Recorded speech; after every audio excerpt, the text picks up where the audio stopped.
আজকে আলোচনা করতেছি একটা কুফরি বশীকরণ তাবিজ নিয়ে। যেই তাবিজটা প্রয়োগ করে আপনি একজন ব্যক্তিকে নিজের গোলাম বানাতে পারবেন, তাকে বাধ্য করতে পারবেন বা নিজের কথা মতো তাকে চলাইতে পারবেন। সে যদি আপনার শত্রু হয়, সে আপনার যদি শত্রুও তার জন্য যদি এই তাবিজটা করেন, সে আপনার বন্ধু হয়ে যাবে, আপনার গোলাম হয়ে যাবে। এক পর্যায়ে তাকে আপনি যা হুকুম করবেন সে তাই পালন করতে বাধ্য হয়ে যাবে। তো ভিউয়ার্স, এছাড়াও যদি কোনো স্বামী তার স্ত্রীর জন্য করতে চান, তার অবাধ্য স্ত্রীকে বাধ্য করার জন্য, তাহলে কিন্তু করতে পারেন। এটা করলে আপনার স্ত্রী আপনার কথা মতোই চলবে। অন্য জায়গায় যদি পরকীয়াও করে, তাহলে সে আপনার কাছে ফিরে আসবে সেই পরকীয়া বাদ দিয়ে। আর কোনো স্ত্রী যদি তার স্বামীর জন্য করতে চান, যে আপনার স্বামী অন্য মেয়ের প্রতি লোভ আছে বা পরকীয়া করে, তাহলে যদি আপনি তার জন্য করেন, তাহলে দেখবেন আপনি যতদিন দুনিয়ার বুকে বেঁচে থাকবেন, আমৃত্যু সেই ব্যক্তি আপনাকে ছাড়া কিছু বুঝবে না। অন্য কোনো মেয়ে যদি তাকে আরও সোনার মোহরও দেয়, তাহলে তার কাছে সে যাবে না, তার কাছে কখনো সে তৃপ্তি পাবে না। সে যদি দূরেও থাকে, সে আপনার সাথে সম্পর্ক রাখবে। সে মৃত্যুর আগ পর্যন্ত হলো আপনার সাথে সম্পর্ক থাকবে। কিন্তু কথা হচ্ছে, আমি যেইভাবে বলতেছি যে এইভাবে কাজ হবে, ঠিক আছে, কিন্তু আপনার তাবিজটা কিন্তু সঠিকভাবে লিখতে হবে। তখনই কিন্তু আপনার এইভাবে কাজ হবে, তখনই আপনার স্বামী আপনার গোলাম হবে, যখন আপনার তাবিজটা সঠিকভাবে লিখতে পারবেন। এর আগে কিন্তু হবে না। তো ভিউয়ার্স, তাহলে আমাদের গুরুত্বপূর্ণ বিষয় হচ্ছে তাবিজটা লেখা। হয়তো বয়স কম বেশ যাই হোক, তাবিজটা যদি সঠিকভাবে লিখতে পারি, একটা কিছু হবেই।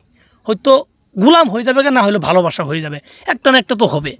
হয়তো কম বেশি হইতে পারে, কিন্তু আপনার তাবিজটা তো ভালোভাবে লিখতে হবে। তো তাবিজটাকে সঠিক নিয়মে লিখলেই কিন্তু কাজ হবে।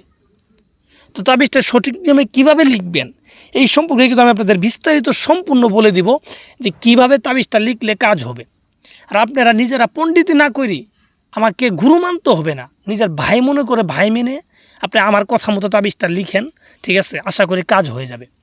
অযথায় বিভিন্ন কবিরাস্থান থেকে পিছিয়ে ঘুরে লাভ নেই, অযথায় ঘুরে ফেরা করে কোনো লাভ নেই, বুঝেন নাই? সঠিক জিনিস না থাকলে, সঠিক নিয়ম না থাকলে সারা জীবন তাবিজ কবজ করলেও কাজ হবে না, কারণ সঠিক জিনিস থাকা লাগবে। তো ভিউয়ার্স, যাই হোক, আমি বেশি কথা বলে বলছি। তা এই তাবিজটা যারা করতে চান তারা কিভাবে করবেন আমি সেটাই বলছি। আপনারা মনোযোগ সহকারে আমার কথাগুলো শুনেন, আর ভিডিওটা কাটবেন না, কাটলে পরে বুঝবেন না। তাই মনোযোগ দিয়ে ফুল ভিডিওটা দেখেন আর আমার কথাগুলো শুনেন। যারা করবেন এই তাবিজটা যে কোনো একটা শনিবারের দিন করবেন, শনিবার দিন রাত্রের বেলা করবেন। রাত্রের বেলা শ্মশান ঘাটে গিয়ে করবেন। শ্মশানে যেখানে চিতাপুরা, সেই জায়গায় বসে দক্ষিণ দিক মুখ করে বসবেন। বসার পরে মাটি দিয়ে একটা মূর্তি বানাবেন। মাটি দিয়ে একটা, যদি মেয়েকে বস করতে চান মেয়ে মূর্তি, যদি ছেলেকে বস করতে চান ছেলে মূর্তি বানাবেন। ছেলে মূর্তি বানায়, ঠিক আছে, সেই মূর্তির পিঠের দিকে এই তাবিজটা লিখে দিবেন। লিখে দেওয়ার পর তাবিজের অপর পৃষ্ঠে, মানে বুকের দিকে মূর্তির যাকে করতে চান তার নাম এবং তার বাবার নাম, আপনার নাম, আপনার মায়ের নাম, এই নামগুলো লিখে দিবেন। সবারই নাম লিখে দিবেন একটা মূর্তির ভিতরে। লিখে দেওয়ার পর এই মূর্তিটার ভিতরে আপনি কামরস দিবেন। কামরস অবশ্যই বুঝেন, নিজের কামরস দিবেন। ছেলেরা বীর্য দিবেন, মেয়েরা কামরস দিবেন, এবং নিজের মাথা চুল দিবেন, ঠিক আছে। পারলে অবিবাহিত মেয়ের মাসিকের রক্ত দিবেন, এইগুলা দিবেন। মুনামুনি ফল দিবেন, ঠিক আছে, ফলগুলা দিবেন। এই সব কিছু দেওয়ার পরে মূর্তিটাকে ভালোভাবে কালো কাপড় দিয়ে পেঁচিয়ে নেবেন। পেঁচিয়ে নেওয়ার পর এই মূর্তিটাকে নিয়ে একটা মাটির হাঁড়িতে, ঠিক আছে, রাখবেন। ভিতরে রাখার পরে এটাকে আপনার উপরে কিছু মিষ্টি জাতীয় মধু এগুলো দিয়ে দিবেন ভিতরে। মধু, ঠিক আছে, কী কী দেওয়া লাগবে আমি আবার বলছি।